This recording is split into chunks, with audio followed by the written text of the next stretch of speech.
This is Keith. And this is Ben, and this is Main Street Lutherans. Now, our main topic today is about Martin Luther and the less savory parts of his writings. We're going to get into that with Professor Mark Tranvik from Luther Seminary, and we've got quite a conversation about that. Definitely take a listen to this today. It's really, really good. But we're going to start out by talking about judgment. Not talking about the ultimate judgment, because that is up to God, but more of how do we judge people, particularly historic figures, and we'll get into, obviously, historic people in our churches, particularly Lutheran Church. As I think about the Lutheran view of judgment, I start with Luther's statement that he is not a theologian who, and I paraphrase, guesses, right? That what we know about God comes from Scripture, comes from Jesus, and if we don't know something from that directly, we are guessing. And Luther preferred people who didn't guess, right? Right. And so I would say that our assessment of judgment is mostly a guess as far as ultimate judgment, but we still have to judge people as far as how we rely on people or depend on them or find the truth from them, right? So we still have to make judgments on people, and there are lots of reasons for doing that, right? Yeah, and we see this. Here we are recording this episode in the kind of mid to late winter of 2026, and without going into a lot of detail, we could be talking about government activity in the United States of America, with positions towards immigration and immigrants, and we see this play out even in our daily news. People making judgments on the actions of this individual or that one. And maybe this person has committed a crime, or maybe some people assume that they have committed a crime, and there's all of this discussion about it, except that none of these people are lawyers. They're not doing this in a court setting. They're doing this on news media, right? And we get outraged, we get excited, and it just occurred to me the other day about, we don't even know what's actually, what this person has actually done. We're all just kind of drawing our own conclusions. It's strange. Yeah. Yeah. When we talk about like people like Martin Luther, though, we've got like a fixed thing, it's not in motion, right? He's been dead for a long time. We have his writings. That's mostly how we know about him, and writings other people had of him. And so when we talk about that here with Dr. Tranvik, it will be, in that case. Now, I do something like that in my day job at the Henry Ford at Greenfield Village in Dearborn. We talk about Henry Ford. We talk about Luther Burbank. We talk about some other people that people think are villains in some form. Henry Ford, well known for his anti-Semitic writings in the newspaper he bought, the Dearborn Independent, and that some of that was picked up in Germany and used as fodder for their anti-Jewish scheme, their anti-Semitic scheme. Luther Burbank, maybe a little less known. He is the developer of the Burbank, the russet potato, which made the potato more drought resistant, more disease resistant, and made it more productive. He did that for lots and lots of plants. He was so successful with that, he thought that he could do that for people too, or at least that his methods could be used for people. And so he looked at that as a way of improving the human race, which, as you can see, would have a tie to the Nazis as well, but also to eugenics, which gets used in racism in the United States tremendously. And the idea of, checking someone's head and their skull for things. And so we have this whole thing. How do we evaluate these people? Henry Ford as we say, put the world on wheels, made it possible for a middle class to develop, both by employing people at a higher wage and giving them transportation at a fairly inexpensive cost.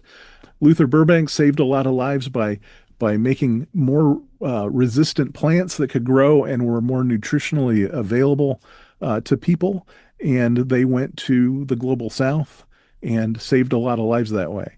However, these people had things that were very, very bad that were part of that. And yet we have the things, both the good and the bad. As we were looking into this, one of the things that came up, Keith, you said there was a hymn writer that was talked about here recently. Yeah, yeah. Without going into a lot of details, just I was kind of sharing an anecdote that a few years ago, it was around the time that the Me Too movement was still really kind of new and really happening in force in real time in the news. And there was a hymn writer who is still living, who has works in a lot of kind of progressive Catholic or mainline Protestant hymnals. And so this person had been accused by, I think at first one and then multiple women of sexual abuse. And so there was sort of a growing consensus amongst worship planners and worship resource publishers, including Augsburg Fortress, who were saying things like, that we should refrain from using this individual's work. And I was having a conversation about this with the organist at St. Matthew at the time, who's no longer with us. And he said, well, if we did that, if we applied that towards every musician who's ever written anything, we'd probably lose most of the great music in the church's history, because people are people, and none of us are flawless or perfect or blameless in any way. And I get that perspective, but Ben, you then shared the idea that, well, okay, that's valid, but there's also the financial reality of this, that now the church is supporting this person or their family is benefiting from, the actual There's musical, monetary benefits, yeah. right. Yeah. The royalties from the use of this resource, that, not only are we using this person's music, but they're also financially benefiting from it. And that may not be a choice that a church or a church affiliated organization like a publishing house would feel comfortable doing. The point about the hymn Amazing Grace might be one of the best known hymns across Christian traditions in the last 150 years, was written by John Newton, who was an Anglican minister, but prior to that, he had been involved in the slave trade as a ship captain for a number of years. He even was a slave himself for a little while, and after he was released, he went right back into the same business he had been in. But then, once he did get out of the enslavement culture and became a minister, it was like 30 years that he never spoke about his time in that. Not because he was trying to necessarily hide or deny it, but just because he was so ashamed of it that he couldn't bring himself to speak about it. And he was so conflicted about the state of his own soul. And I think that's what brought him to write Amazing Grace. Amazing Grace, how sweet the sound that saved a wretch like me. He was speaking about his own situation in that music. And, we use Amazing Grace all over the place, but Yeah. it's in public domain. So there's no financial benefit to anyone any longer by the use of that hymn. So, there's kind of, And in this case, the Center for Congregational Singing, which is a division of the Hymn Society, they've got a blog that talks, or a blog entry that talks about this a little bit. It's linked to we'll have a link to the ELCA statement on this, and then there's a link to this from there. So I'll let you guys follow that through. But they state that the difference between Amazing Grace and hymns of somebody who's more recent is that the abuse victims are living and are asking for action, right? That's an important an important part of this. And the second is that the artist or their estate still benefit financially and socially, I would say, or socially, from the use of the music, right? right. It elevates them in some form. Yeah. So So there's a direct benefit to people who are connected to the abuser.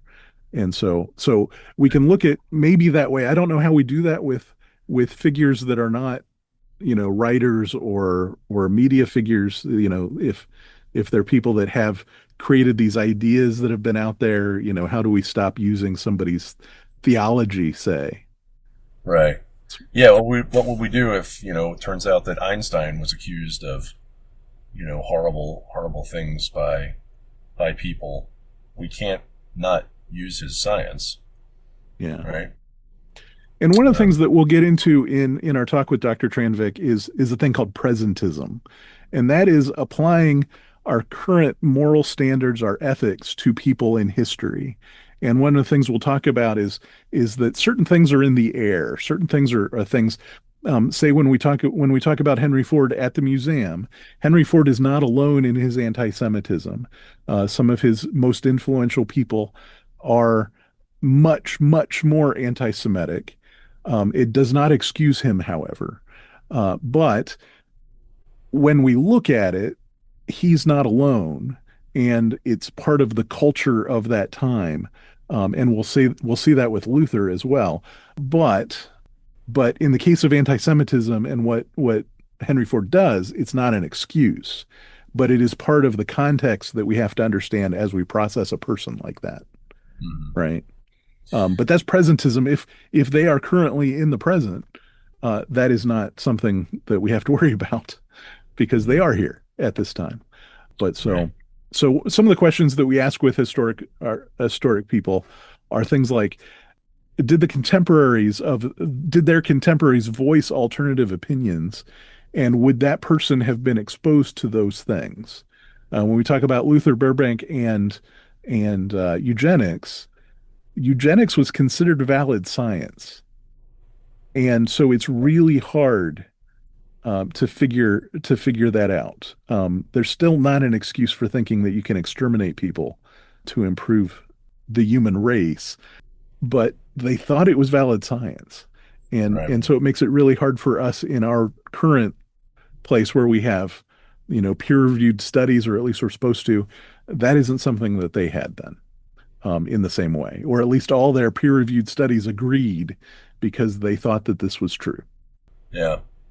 Yeah. So that historical context matters, right? Yeah.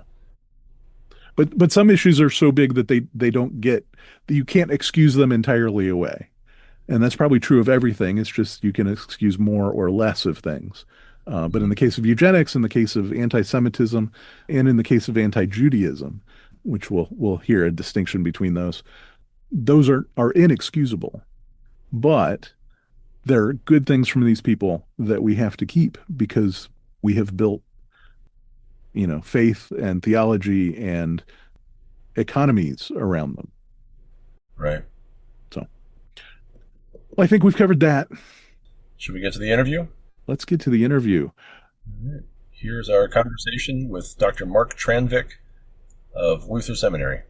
Today to talk with us about Martin Luther and some of the more sticky topics around him is Dr. Mark Tranvik from Luther Seminary.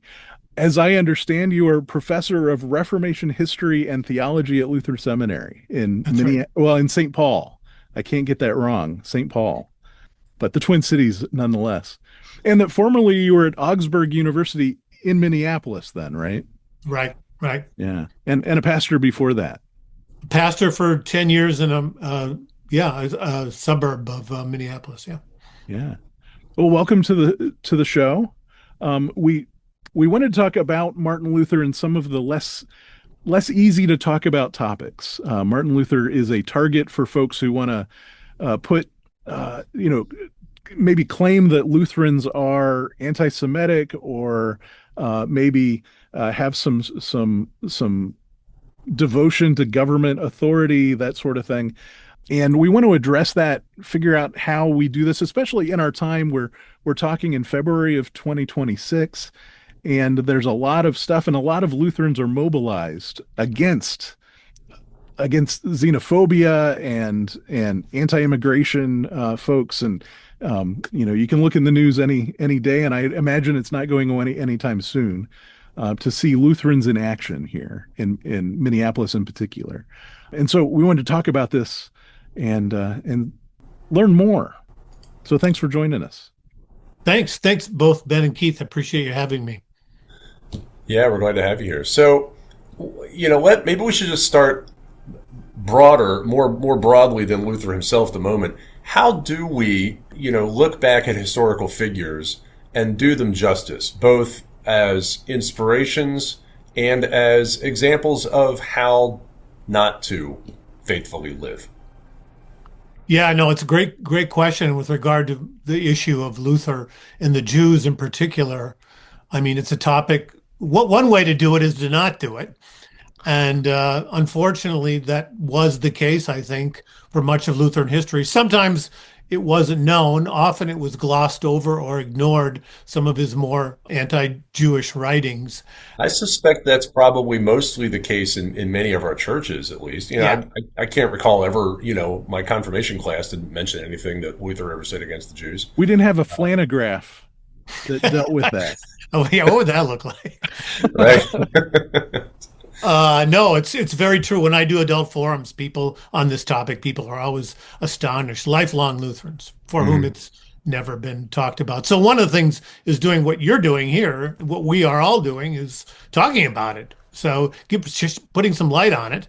I think that's really important. The other thing I think is really important to do is contextualize too, because sometimes I think we get locked up in what I call presentism, right? And we forget just how the past is a foreign country in many, many ways. It can be visited, but let's be humble. Let's be modest about what we can know. And let's try to place ourselves as much as we possibly can into the actual historical situation of those people so that we are fair, but we don't, toss aside our critical faculties either, because I think in this particular case, for example, with Luther and his writings on the Jews, we'll find there's much to criticize.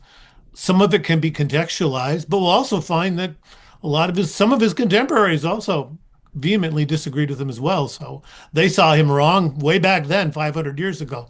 So yeah, I would say, first of all, let's shed some light on the topic. Let's not ignore it or brush under the rug. And secondly, let's do our best.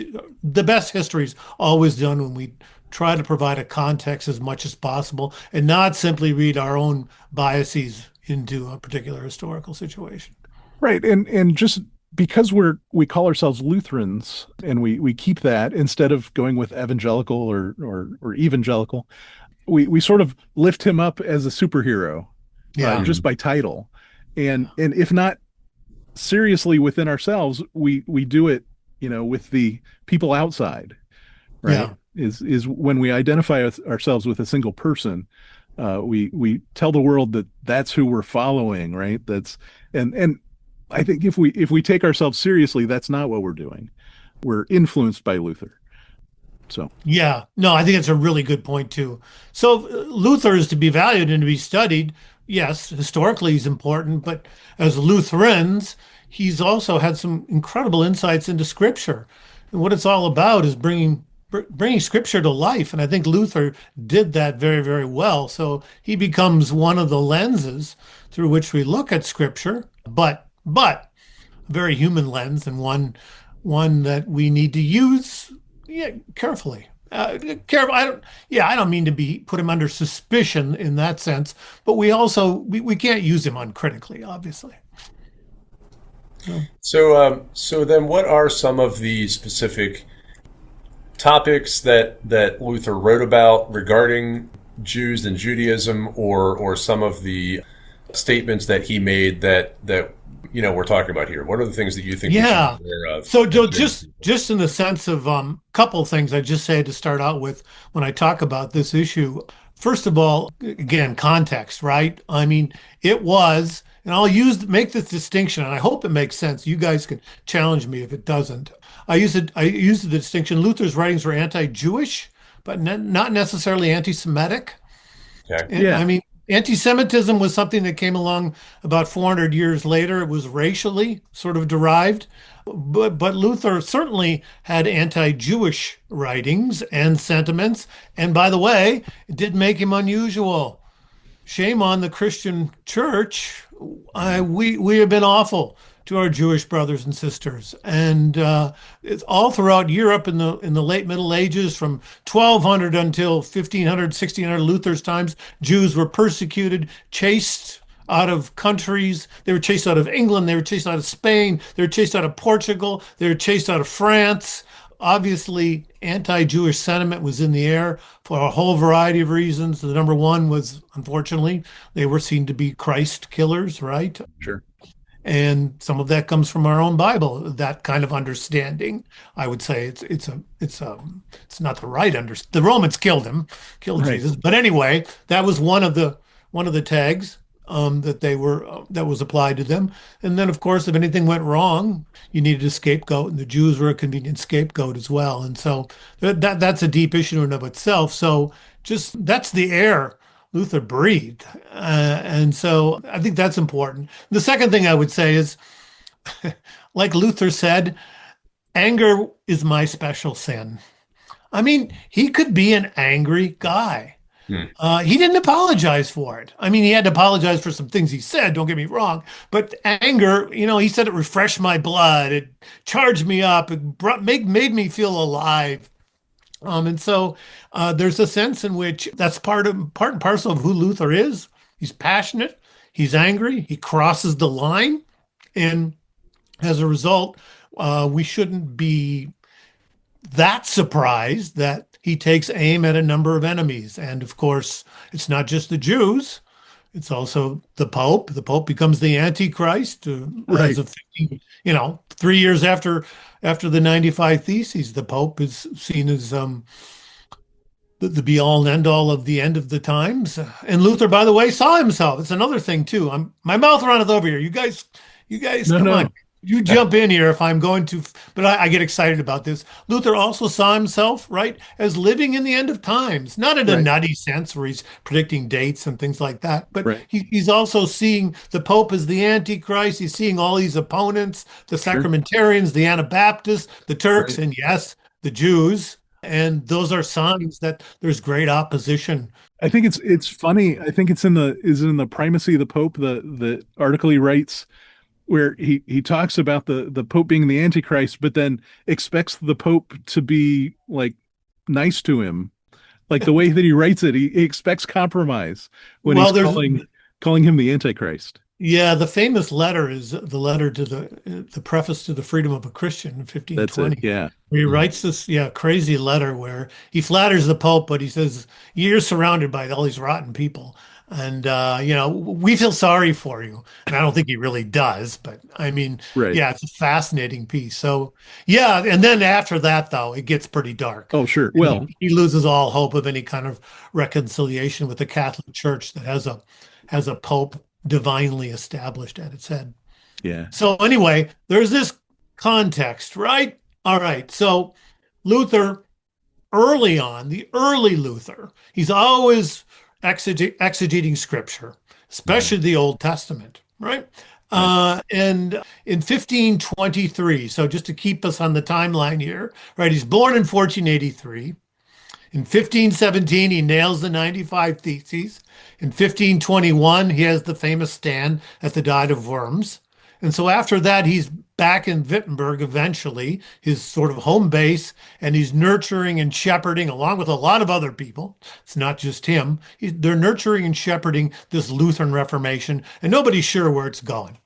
Yeah. And then he takes up the issue of the Jewish interpretation of Scripture. And also, I don't want to get into too much detail as to the text itself, but the name of the text is that Jesus Christ was born a Jew. And in that text, Luther has a fairly favorable attitude toward the Jews. Now, he didn't have many Jews in his midst. He hadn't met many Jews. Like I say, the Jews were chased out of Wittenberg 100 years prior. But he has a fairly favorable attitude. And one of the reasons is he says, if I were a Jew and the only alternative was the Catholic Church, I'd be a Jew too. I mean, he's, Right. typical, Luther humor, Yeah. right?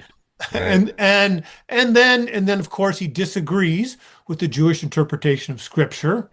And obviously, especially the Old Testament and the Messianic texts, for Luther, every time there's a promise in the Old Testament, that's Jesus, right? Now, It's the what's Jesus his who's to source? come. He doesn't What? have he doesn't have Jewish people to talk with. He does not. So No. how does he is he making a straw man to argue against, or Well, I mean, there were Jewish texts that he okay? could read, of So he's course. reading Yeah. Talmuds and stuff. Yeah, and of course he's in conversation at the University of Wittenberg with a whole variety of scholars as well. Okay. And so he wouldn't have been at all ignorant. And there were some scurrilous things being published too about Jews that unfortunately he tapped into. But for the most part, early on, he's not unfavorably disposed to the Jews. Hmm. It's kind of the text is kind of a mission text. He's sort of saying, if you understand the truth, and now that I'm revealing the gospel to the world, yeah, then now there's no excuse, really. You ought to come around. And of course, it's kind of a naive sort of thing, but he really believes that once the light of the gospel shines on God's good earth, that people are going to be convinced by it, the Jews included. But So and that's that's no his different initial. than what we see today. Say more. And, every the Great Awakenings, right? These Mm, religious, awakenings that we've had in the United States have always been.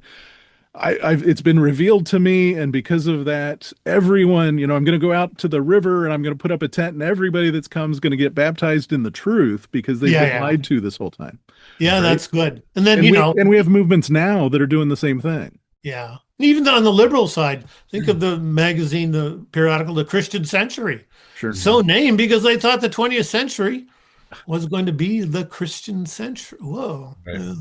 Yeah. A little bloody, but anyway, no, but I think it's so Luther early on, that's his view. And Sure. then kind of, skipping along here because we don't have that much time. So obviously the Jews do not convert en masse. That was a silly sort of sentiment on Luther's part. But as time goes on, and as Luther now establishes himself in Wittenberg, he's clearly the leader of the Lutheran Reformation, and in many ways the authority, the oracle. And he kind of believes it, some of it too. He gets a little pompous, I think it's fair to say as well. Anyway, in the mid 1530s, so Luther dies in 1546. So this first text is in 1523, mid 1530s. Now things are really rolling with regard to the Lutheran Reformation. It's spreading far beyond what anybody ever thought, with the support of some of the princes in northern Germany, especially. Anyway, he meets some Jewish rabbis in the mid 1530s, and he Hmm. has a discussion with them, and it doesn't go well because he thinks that they're messianic. He thinks that the messianic understanding or interpretation of the Old Testament is so clear. And of course, Right. they obviously disagree. And you start to see a shift now, maybe, in the sense that maybe these rumors about the Jews are true. Maybe they are stiff-necked and stubborn, and maybe they are part of this rabble that is opposed to the Reformation. And of course, he also has plenty of cultural sources to plug into here because the anti-Jewish sentiment is widely shared, as I said, in Europe for a whole variety of reasons. Nothing, as I said earlier, for us Christians to be very proud of. And then, unfortunately, as Luther gets older, as he gets into the 1540s now, he dies in 1546. There's really no excuse for it, but he publishes a tract called On the Jews and Their Lies. And there are some sources here, and again, we can't get into all the details, but he read a book published by a Jew that converted to Christianity, who was very, very, very scornful of Jewish faith, and really started just spread some of the horrible things that Christians believed about Jews anyway. Anyway, and the book itself is largely, again, an exegetical text. It's an argument about the Old Testament being bearing the promises of Christ from a Christian perspective. But then in the third section of that text on the Jews and their lies, he makes recommendations. And this is probably where a lot of people have tagged Luther, rightfully so, with some horrible statements. He talks about things then about burning down their schools and their synagogues, chasing them out of the territory, never actually killing them, but it's a whole list of recommendations that can only be called harmful, hurtful, horrible. This is then the where Luther gets the reputation that he has as being an enemy of the Jewish people. And you know what? The text is really hard to read. It's just not Luther at his best, obviously. Interestingly enough, some of Luther's compatriots thought he went way over the line, and they criticized him for it. Melanchthon in particular, Martin Bucer as well. But others didn't say much. There were Roman Catholic voices. John Eck, for example, who was Luther's big opponent early on in his career, wrote something almost as hateful. So it's kind of in the air. It did create some publicity, some waves, make some waves, but not as much as you would have thought. And it really wasn't published much or re-edited or republished in Luther's time. It wasn't that important of a text.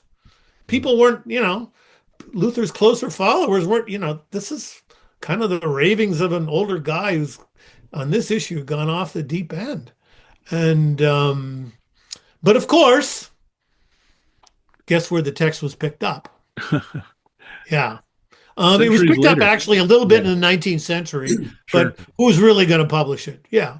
So Joseph Goebbels, the Third Reich, the propaganda machine saying, well, Martin Luther, and of course for Germans, Martin Luther was the great German hero. He's the German George Washington. He really is. Yeah. His statues are all over. He was the symbol of unity as the Germans attempted to create their country in the late 19th century. He was the one of the key figures in bringing us all together. And, Goebbels and others can say, well, look what he said about the Jews. Right. No different from what we're saying. So Mark, they could tap into this horrible text. Unfortunately, Luther's name then gets closely connected with the Nazis, which I don't think is fair, but I'm talking too much. You guys, we can go into that in a second. What do you guys got?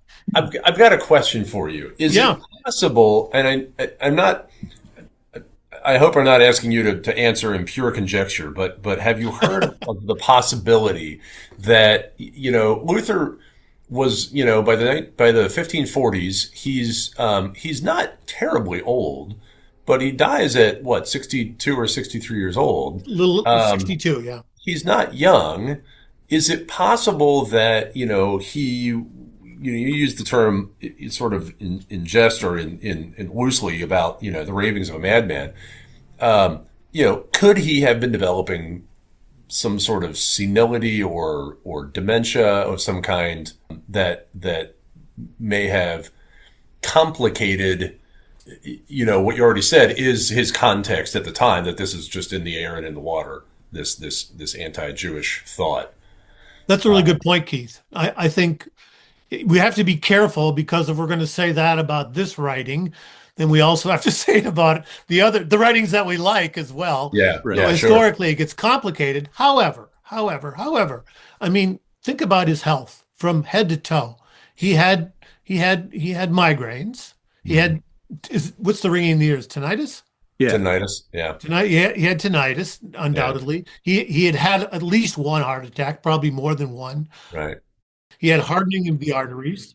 I think it's fair to say that he had, lived with anxiety or depression. Anxiety, depression, absolutely. Kidney stones, stories about, he's legendary, stories about constipation. Mm-hmm. Right. He had problems with circulation in his legs, problems sleeping. Mm-hmm. So there's no question he was in rough shape. And he's what at this time, 59, 60? He's an old man in 16th century terms. He's a very old man. Right. And so there's there's certainly, I think you can, it's not the explanation, but it is a factor. Absolutely. Sure. Yeah, I think that's a good point. Yeah. Yeah. I don't want to excuse or try to explain away the things that we don't like. Yeah, But I do think that, right. Back to your earlier point about context, I think it's at least worth noting. absolutely. So Yeah. now and I interrupted you to ask you that question, but tell us more about what happens with Luther's writings and thought when it comes to, the time leading up to World War III. Yeah. And so this is maybe where I would make the distinction. It's maybe the appropriate time to make the distinction between Luther being anti-Jewish and what the Nazis were up to was full-blown anti-Semitism. And the difference and I think it's a distinction worth a difference. In other words, for Luther, if a Jew were baptized, the Jew ceases to be a Jew, the Jew becomes a Christian. Hmm. For the Nazis, being Jewish was a matter of your blood, right? Right. And you did not change your blood. So, in other words, if a Jew were baptized, you remained a Jew. Right. Baptism meant nothing, basically, They would just be because accusing them of trying to, muddy the issue and hide and escape, the condemnation that they were supposedly due. no, exactly, yeah, and of course, your baptismal certificate was the way you determined whether you're truly a part of the German Volk, right? If your blood was pure, if you had four grandparents who were baptized Christian, you were good. But if you had, I think the distinction was if you had two Jewish grandparents, you were in trouble. If you had three, you would be denied civil liberties, government pensions, government job, danger of being sent to the camps. And if you had four, of course, you're more than likely to face some extermination. And so your baptismal certificates, especially in your family, were crucial to establishing your identity. And of course, that would be totally foreign to Luther's way of thinking. So I think it is a distinction worth a difference. Luther was, and the people in his time were not so much anti-Semitic as they were anti-Jewish. So that's one thing. The other thing that comes along, I think, is that when the Nazis came to power, the emphasis then on purity becomes paramount. And of course, anything that was impure, and that, of course, there was a long list of things with regard to, if you were handicapped, if you were mentally challenged, Right. if you're Jewish, if you were homosexual, if you were well, they don't say them gypsy or Roma, Sinta. So the Jehovah's Witness, that emphasis then on purity was so central, and so Luther's texts then get used to this Uber German, what he wrote gets used to justify then this. It's one of the voices, not just the only voice, of course, but one of the voices, key voices, that gets used to justify this emphasis on purity, and of course, this emphasis on the German Volk, the German people, German nationalism, that of course the Nazis are trying to promote. What you have then too is the rise, and maybe you folks know this, but there's a rise of a party within the German church called this is confusing, but they're called the German Christians. So they're not a big group, but they're liked by the Nazis, especially early on in the early 1930s, because they attempt to combine Nazism and Christianity. And they use Luther, of course, as one of their voices in doing this. So they had their own institute. I mean, they had Bibles where they excised any mention of the Old Testament. And I mean, you can see how this goes, right? Right. They had their own hymn book and there were no hallelujahs in it. On and on and on it goes. And so these folks were very influential, and Luther was named as one of their heroes and forebears. And these writings then were used to justify that as well. So, I mean, the Nazis would have existed without Martin Luther. Let's be clear. I mean, there were so many sources in German history that resulted in their rise. Luther is one voice a long time ago, but there is a broken line. Not a direct line, but there's a broken line from the way some of his writings were used to Right. justify then what the Third Reich attempted to And and there aren't And when any you say remnants that, there aren't any remnants of that in, say, in our confessions, right? In the Book of Concord. Uh, There say more. Remnants, you mean? if we look through the Book of Concord, we're not going to find this No, this thing at all. no, no, no, no, no, no, And no. You so want no, no. So yeah, the foundational documents of our church, our confessional documents, right, are right. not right. So the So problem is Luther's later writings. It really right. is. But Yeah, that kind of shows that the folks that are incorporating all this together are yeah, are leaving that out on yeah. purpose, Yeah, right? this was not their issue. I Right. mean, there's some tough stuff against the Catholic Church, as you know, Right. but Oh, but right. but but no, but no, the Jews and the Turks generally get left out. The Anabaptists don't fare very well either. But right? yeah, Yeah, that's a but good point. that's kind of evidence that his contemporaries and the first generation after are not following that train of thought. No, I think you're absolutely right, Ben. That's so. This is not a big issue. Or you could also say, unfortunately, Luther's voice was not that unusual. The way he said it, yes, but Right. the fact that he was saying these things Well, and perhaps that being said by a lot of people. Yeah.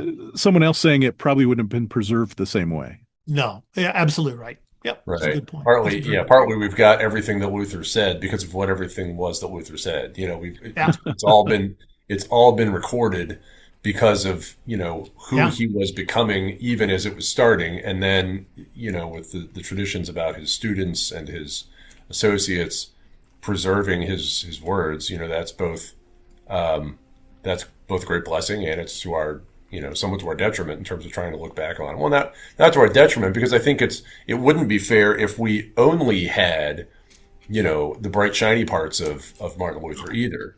no, To know his brokenness is to be able to establish his humanity, and then that gives us a lens through which we can critically evaluate what to follow. If we treated Luther as if he were Jesus, we'd have a really hard time, being able to step away from the things that we just don't think are worth paying attention to.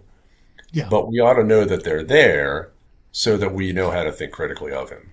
yeah, no, absolutely. Yeah. It's yeah, yeah. I guess unfortunately, what's happened, and I think in more secular circles, it becomes the only thing known, or Right. one of the only things known, and the things we value in terms of the positive dimensions and the great theological insights. Unfortunately, that is lesser known, I think, in Yeah. many ways. So anyway, Mark, this question only occurs to me, and I may not ask it very well, but if you mentioned a broken line that can connect Luther's writings to the Third Reich. Are there places along that broken line, like, is there a school of interpretation of Luther that may be slightly more to blame for how Luther gets used in the Third Reich than Luther himself? Does that make sense? yeah, that's a good question. I'm not quite, I mean, as you probably know, there were some shameful examples in German theology in the 1930s, well, in the early 20th century, that people who were, I mean, I think of you guys have heard of Martin Niemöller, right? The, Right. Hmm. the submarine commander who went on then to oppose Hitler and spent 8 years in concentration camps. And I remember something he said when he was growing up. He said, well, we were all against the Jews. No, nobody thought anything of it. Of course, the Jews were, we didn't want to do the things that the Nazis said, but the sense that we were opposed to the Jews, or the Jews were wrong, or the Jews were separate, or the Jews did not deserve even civil liberties, in the German state, most people would have agreed with that. It was kind of in the air that they breathed. And so some of the German theologians of that time, Paul Althaus, for example, a famous Luther interpreter, was a fellow traveler with the Nazis early on. I'm trying to think of the other two that were famous. Robert Erickson wrote a book on it. on sort of these Nazi-friendly theologians. So, I mean, so in other words, I guess what I'm saying is you had enough in the German Academy, both authoritative voices in theology and in the general sort of atmosphere in the air that was breathed. You had enough to I think, to contribute then to this acceptance of anti-Semitism. Yeah, Hmm. it is it's kind of scary to see the way it became. Well, and I think that bleeds over to the second part that we wanted to talk about a little bit. I don't know that we'll Yeah, have, is that Luther sort of backs an authoritarian view of civil life. He gives us these two kingdoms, yeah, and then, so he tells us directly that God works through the government, and I believe I read a line of his that said that if the government does harm to us, it's to make us better, right? It's for us to, the harm will grow from it in some way. yeah, I don't think he yeah. envisioned what the Nazis were doing. No. Mhm. But speak more to that, because I think that plays also into why maybe German Lutherans or the German people are going to accept what Yeah. their government does to them. That's a very good point. So back in the 16th century, right? I mean, the Lutherans threw out the bishops, Right. but they needed somebody to oversee the church. And of course, in each of the respective, Germany did not become a state until 1870. So you have all these principalities and towns that are sort of semi-autonomous, self-governing, sort of. Anyway, who's going to oversee the church? Well, the princes took over. And so there you have then a situation where you have the government overseeing the church. I think maybe to this day, I'm not sure this is true. I think it's true. German Protestant clergy still get their paychecks from the state. Sure. I think that's I think true. that's true. And anyway, so you've got this unhealthy relationship, I would say, that really doesn't allow much critical distance. You can imagine if you were a person of power in the church and you might be tempted to criticize the governing authorities, you'd be less likely to do it, knowing that there would be repercussions for that. Your pension's on the line. Yeah, your pension's in line. The second thing is what that forces then people to do, and what happens in German society is faith goes inward. Faith becomes private. Mhm. The government then, the the prince, bishops, quote unquote, right? They're the ones appointed by God to look after civic affairs. And what does the church take care of? Well, it takes care of what's within. And so the private and the public become separated, and that's never a good thing because then the public is allowed to run on its own more or less unquestioned, and therefore a lot of church people in Germany in the 1930s simply had no critical apparatus, no sort of framework within which to think that their government might be wrong. And so when you have, faith being privatized like that, the repercussions, it allows then for all kinds of mischief. Yeah. Yeah. That And so makes sense, right? yeah, Yeah, Yeah. yeah. Well, and Luther himself, given the environment in his earlier life, where he's first, coming to prominence and post the 95 Theses, he benefits from the protection of Frederick the Wise, the Elector of Saxony, and so, he would have no reason personally to say a harsh word against the government, in that it's what's protecting him and Absolutely. enabling him and giving him patronage to continue the good work that he's doing. By and large, it's not a bad marriage of powers. At one point in his life, it becomes problematic more later on. But no, Luther knew the success of the Reformation depended upon the favor of the princes. Absolutely. So he was not uncritical of them. Some Hmm. of his sermons he would rip. He would go after the nobility, no Yeah. question about that. But at the same time, yeah, he's treading I mean, Frederick the Wise is a fascinating example. I mean, Luther criticizes indulgences, right? Mm. He also criticizes the whole relic trade. And of Right. course, Frederick the Wise is a great patron of relics, and there's much revenue there. And so Luther's treading a fine line. How that all got sorted out is still kind of mysterious. So he's not a toady of the princes as he was often accused of being. However, you're absolutely right, Keith. I mean, there's a sense in which he needed the princes. He needed the governing authorities to support the Reformation. Although he would have said, of course, well, it's the gospel. Mhm. It's God doing this. But he was not naive either. Yeah. Right. And just as, Luther had his good sides and bad sides, um, then the government does too. That's a much more, I don't know if it's more complicated or less in, a more authoritarian environment than, say, we live in now in the United States in a democratic society. And I know we're not looking to talk about civil disobedience in this I see episode, where but we you're talked about going. it. I know where But you're going here. we've talked about it as another possible episode that we could discuss. What does Yeah. it mean for Lutherans to appropriately, faithfully resist, when government does overstep, and so it makes me wonder, like, could Luther have conceived of that notion?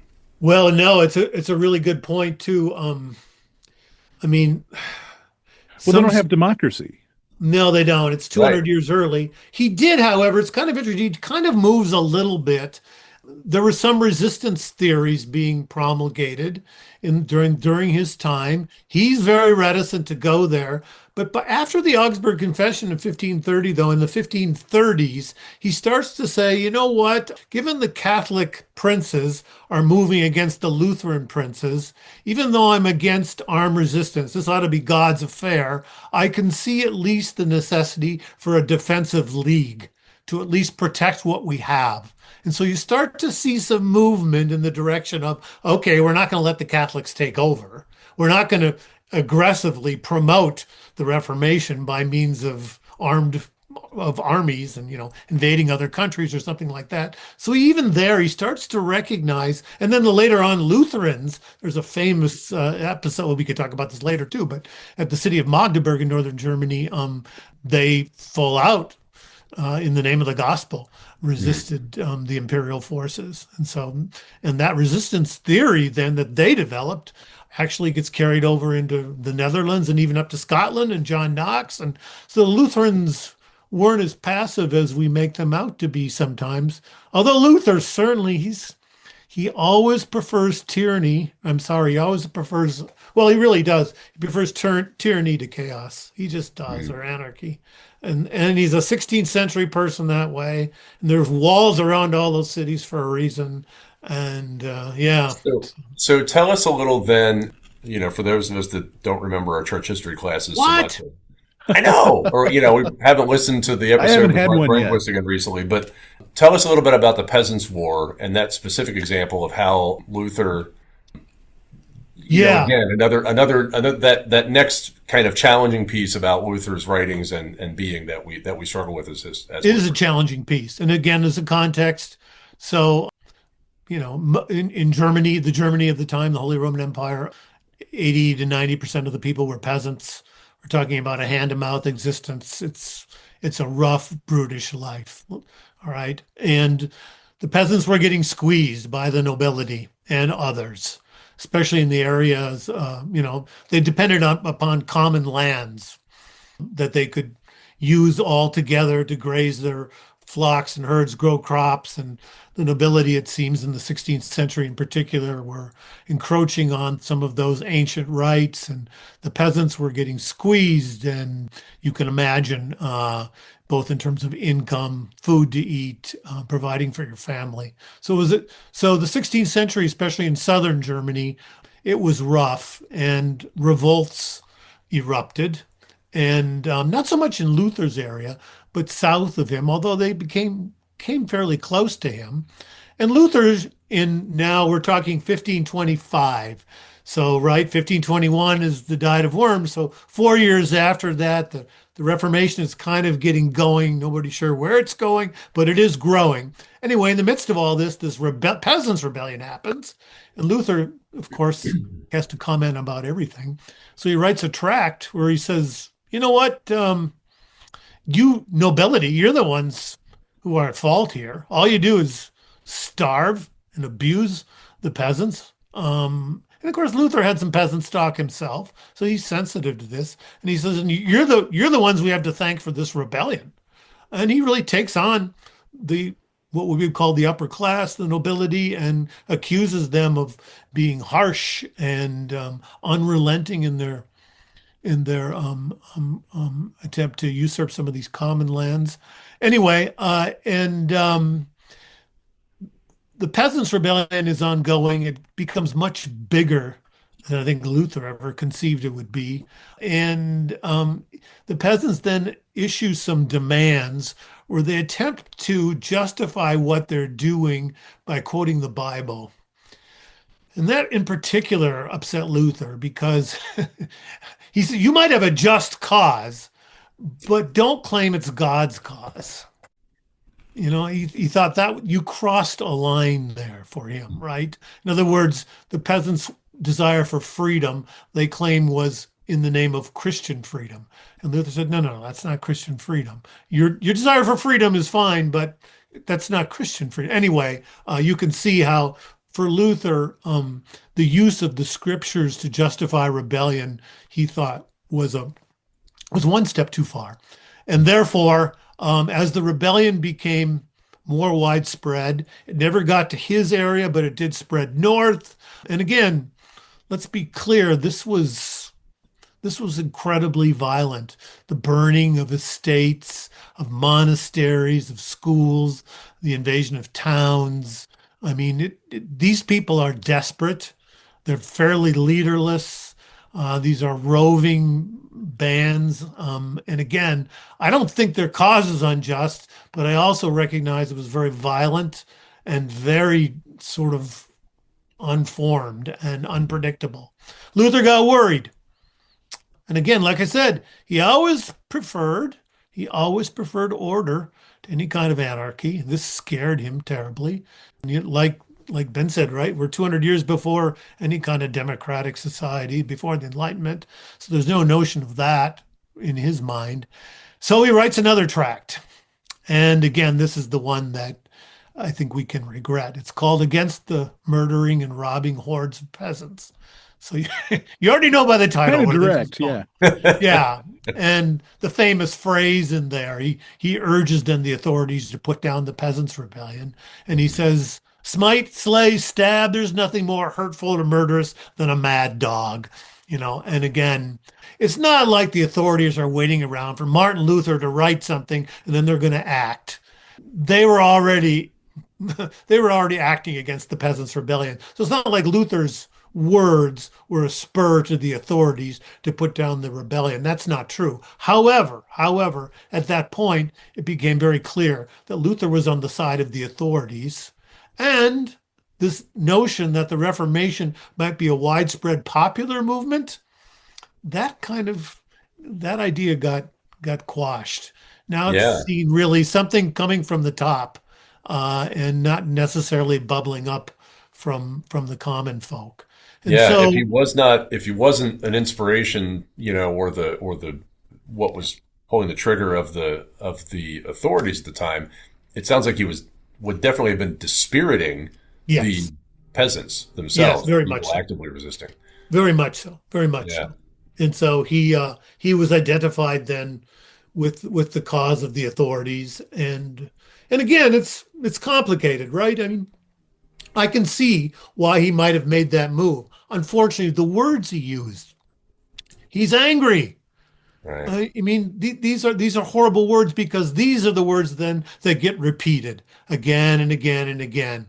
And Luther is simply on the side of the magisterial authorities, the princes, the nobility, and he really doesn't care about us, which wasn't true. But when you write things like that are so incendiary, and there's a printing press, obviously. Yeah. These are the words that are going to get repeated again and again and again and used against him. And again, you can't defend what he said. Right. So did that have a lasting impact in Germany? Does that have a continuous line through, or does it disappear at all? That's a great question. I'm not sure about the tract itself, Yeah. but I do know the phrases from the tract were echoed. I mean, even the Catholics used it, and they said, "See, this Luther's not a man of the people." Yeah, I mean, in the Yeah, in the you can imagine the propaganda war and sure. the value of words like smite, slay, stab. Yeah, I just think of in the 1970s. I lived in Marysville, Ohio. The Honda was building a plant. They wanted to build a plant somewhere in the United States to make their cars. And the legend is, and I think there's some validity to it, that they were looking for a place that was primarily German Americans because they saw them as compliant. Yeah, yeah, And I think that Lutheran, that idea of yeah, being compliant and efficiency, that sort of thing, I think comes from that idea that we will do, what the if not the government, but the leaders of our effort, we will do what they want us to do because that is who we are. It's baked into our DNA. yeah, And at least that was the impression that people have had for a very long time. And I think that's part of why, like we had in World War II, we did have issues with Germans in America, thinking that they would, be German actors in the United States. We didn't need them as much as anyone would have thought. We had plenty of people working on that side anyway. It's just an interesting through line there. yeah. No, it is. It is. And and then I mean, what happened in Germany, we already talked about a little bit, right? The privatization of faith. Sure. So government basically is given a carte blanche. The thing is there though, too, we got to be careful because the counterexample, of course, is Denmark and Norway, Right. which are both very Lutheran countries, and the resistance movements there were often Lutheran led. Eivind Berggraf in Norway, for example, especially the bishop of the Norwegian church and the Norwegian resistance movement were very faithful Lutheran people who saw their faith demanding them then to resist uh, the Germans. So yeah, I don't, yeah, but there is this. I mean, it's really hard to just sort of dismiss what happened in Germany. It is complicated, though. Right. Yeah. Yeah. Well, so it's been great talking with you. I think we've got at least one more topic we want to talk about with nonviolent resistance in the church and how do we rise up as a community in face of community problems, for sure. But this has been very informative. I think it's gonna help a lot of folks, and that you've written some books. Do any of those touch on any of these topics? Actually, I wrote a book called Martin Luther and the Called Life. Yes. There is a chapter in there on our vocation as citizens, which talks about then not so much nonviolent resistance, although mentions that, but also then what are we called to do vis-a-vis our public life? Sure. And what does that look like? And why is that a crucial part of what it means to have a calling as a Christian? So Yeah, so I do talk about it a little bit there. and that came out in 2016, so that's before a Yeah. lot of the more recent stuff that we think of these days. And then you've got a more recent you edited trying to remember what it was. The you've got a I new edition translated and that's coming edited out the just Freedom now, of a right? Christian. Freedom of a Christian is a new edition coming out. Oh, it's funny you should mention it. There's a new edition coming out, and then I'm working on a book on Luther's theology of baptism as well. So, Oh, excellent. but I do a very keen interest of mine is the church and public life, and then what does it mean, especially helping pastors and lay people think about what does it mean to live out their faith in the public realm and all the it's we walk a knife's edge there. You know this. Yeah. Keith, you know it as a pastor. It's not easy. It's fraught with all kinds of difficulties on both sides. So I think it's really important to discuss these things and to talk about the pitfalls and also better, what we're called to do. Right. Right. Yeah. Absolutely.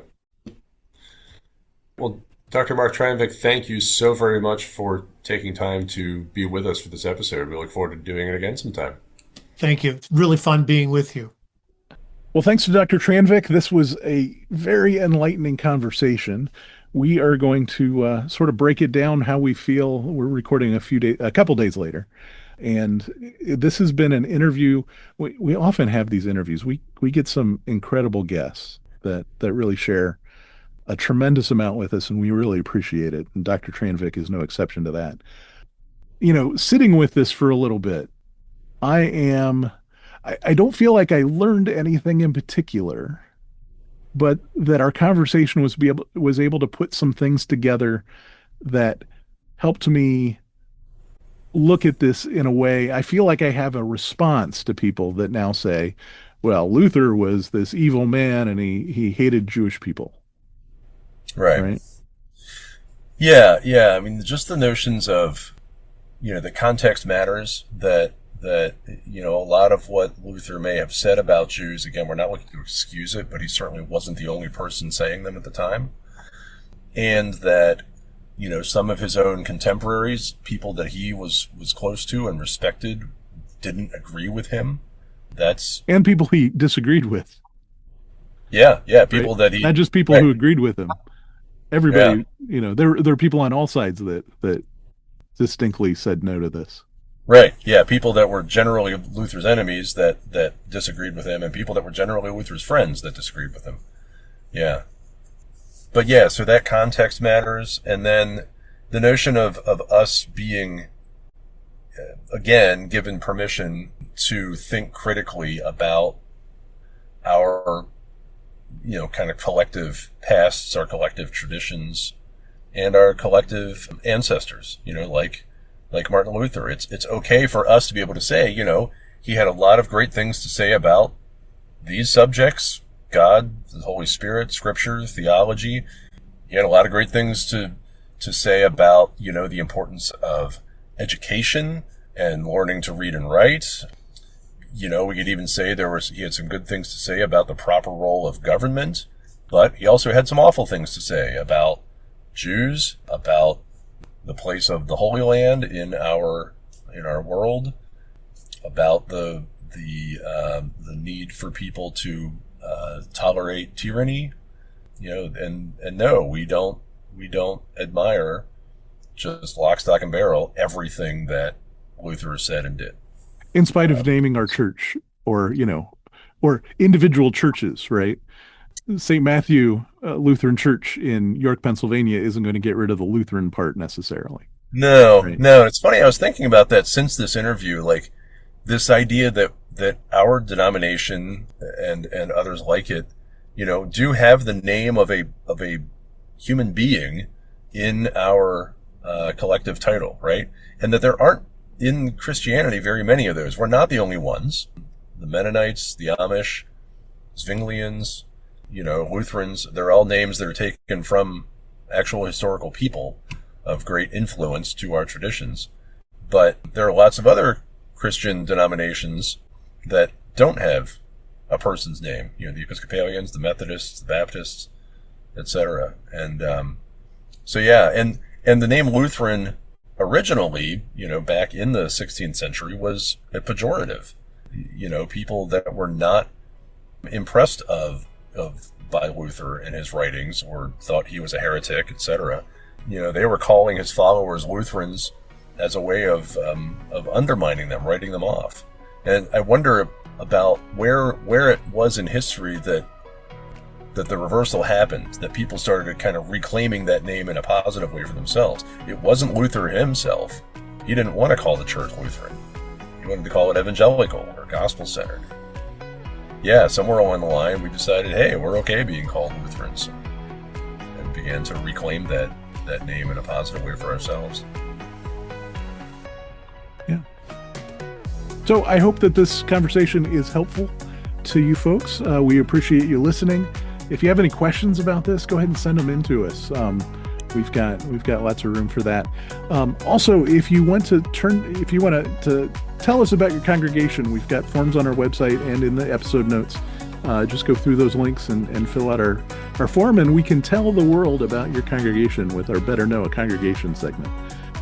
So Main Street Lutherans is hosted by Keith Fair and Ben Fote, and the show is produced by Fote Media Productions. Find all our contact information, links, and a transcript in the episode notes.